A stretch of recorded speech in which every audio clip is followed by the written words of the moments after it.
जिंजी सिर्फ टर्म नहीं बल्कि किसी भी देश के भविष्य को आकार देने वाले निर्माताओं की नई पीढ़ी का नाम है ये। इस बात को भारत के प्रधानमंत्री भी भलीभांति समझते हैं और शायद यही वजह है कि मंच जो भी हो लेकिन पीएम मोदी के संबोधन में जिंजी का जिक्र जरूर हो जाता है। पीएम मोदी ने पूर्व राष्ट्रपति रामनाथ कोविंद की आत्मकथा के विमोचन कार्यक्रम से देश के युवाओं के लिए खास संदेश दिया है। इसके अलावा देश की राजनीति के केंद्र संसद के भीतर बाहर एक बार फिर सियासत का पारा जो वोल्टेज है वो हाई हो चुका है। आपको अगले साल होने वाले चुनाव से पहले सियासी मैदान में जिंजी फैक्टर की न्यू एंट्री के लिए बीजेपी की तैयारी के बारे में भी बताएंगे।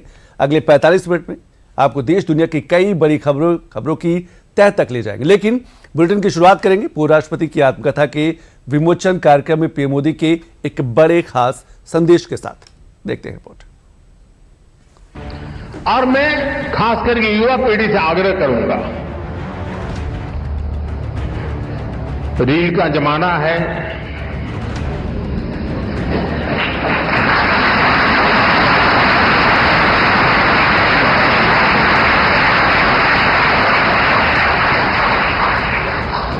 सोशल मीडिया में इन्फ्लुएंसर आपको खींच के कहीं कहीं ले जाते हैं।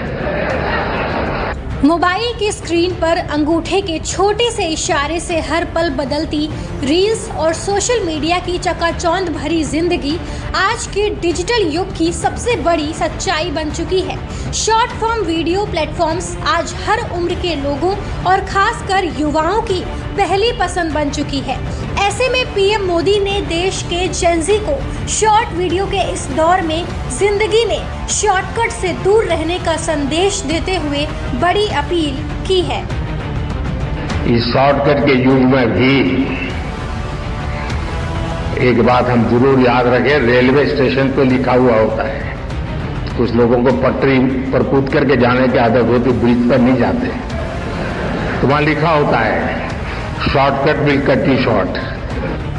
दरअसल पीएम मोदी बुधवार को दिल्ली के विज्ञान भवन में पूर्व राष्ट्रपति रामनाथ कोविंद की आत्मकथा Triumph of the Indian Republic my life my struggles को लॉन्च करने पहुंचे थे। इस दौरान पीएम मोदी ने देश की युवा पीढ़ी को सफलता के लिए शॉर्टकट से बचने और आत्मकथाएं पढ़कर दूसरों के संघर्ष से सीख लेने के संदेश दिए। और अगर शॉर्टकट के रास्ते से भी कहीं बाहर निकलना है तो मैं नौजवानों को कहूंगा, आपको जिसका भी पसंद हो ऑटोबायोग्राफी जरूर पढ़ें। ऑटोबायोग्राफी उस कालखंड की इतिहास की घटनाओं को अलग तरीके से समझने का अवसर देती है।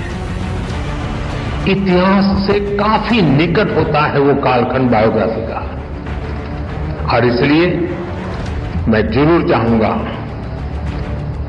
कि कोविंद जी की जो मेहनत है वो आने वाली पीढ़ियों को काम आए, युवा पीढ़ी को विशेष रूप से काम आए। पीएम मोदी ने युवा पीढ़ी को साफ संदेश दिया है कि किसी सफल व्यक्ति की मौजूदा जिंदगी को देखने के बजाय उनके संघर्षों और मुश्किलों के दौर को समझना ज्यादा जरूरी है। और समाज में भी ऐसी तमाम कहानियां मिलेंगी जहां संघर्षों के दौर से निकलकर ही लोगों ने अपनी अलग अलग पहचान गढ़ी है, जिसे उनकी आत्मकथा में पढ़कर युवा पीढ़ी को प्रेरणा मिलेगी। हमें भविष्य में कोविंद जी जैसे अनेकों युवा चाहिए जो परेशानियों से परास्त न हो, जो मुश्किलों से मायूस न हो, बल्कि अपनी मेहनत से हर मंजिल को आसान बनाने का हौसला रखे। इसी बदलाव से सशक्त भारत के निर्माण का संकल्प पूरा होगा। यहीं से आत्मनिर्भर और विकसित भारत का रास्ता बनेगा। साथियों, ऐसे युवा शक्ति के निर्माण के लिए जो प्रेरणा चाहिए, कोविंद जी की ऑटोबायोग्राफी उसका अहम स्रोत बन सकती है। किताब के विमोचन कार्यक्रम में अपने संबोधन के दौरान पीएम मोदी ने पूर्व राष्ट्रपति रामनाथ कोविंद की आत्मकथा के नाम का जिक्र करते हुए उसे भारत के लोकतंत्र के लिहाज से भी अहम बताया। साथियों, कोविंद जी ने अपनी इस पुस्तक को बहुत ही सटीक नाम दिया है, triumph of the Indian republic, my life my struggles.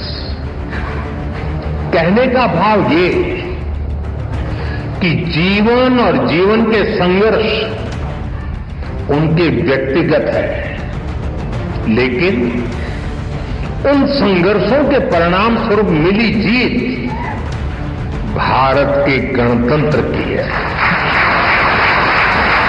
Bharat के लोकतंत्र की है।